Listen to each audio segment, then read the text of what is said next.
Hello everyone, welcome back to my channel Urdu Darsgah. I hope आप लोग ठीक होंगे। मैं डॉक्टर गुलनाज फातिमा और आज की इस वीडियो में मैं न्यू अपडेट लेकर आई हूं। उत्तर प्रदेश लोक सेवा आयोग की जो परीक्षा 7-8 को होने वाली थी वो अब नहीं होगी। जैसा कि आप लोग जानते हैं कि इसका एग्जाम 7-8 दो शिफ्ट में होने वाला था, जबकि नॉर्मली इसका एग्जाम एक ही शिफ्ट में होता है।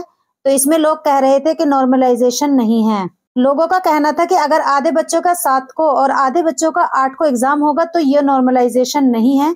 मान लीजिए अगर 7 तारीख को पेपर इजी आ गया तो उनके लिए आसानी हो जाएगी और 8 तारीख को पेपर टफ आ गया तो उन बच्चों के लिए दिक्कत हो जाएगी। तो नॉर्मली पीसीएस एक ही बार होता है और एक ही दिन में होता है, ये आप लोग अच्छे से जानते हैं। तो अब इन्होंने यही कहा है कि एक ही दिन होगा।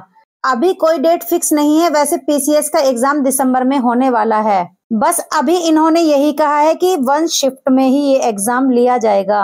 और इसी तरह की अपडेट पाने के लिए आप हमारे चैनल उर्दू दरसगाह को जरूर सब्सक्राइब करें और बेल आइकन को प्रेस कर लें ताकि आने वाला हर नोटिफिकेशन टाइमली आपको मिल सके।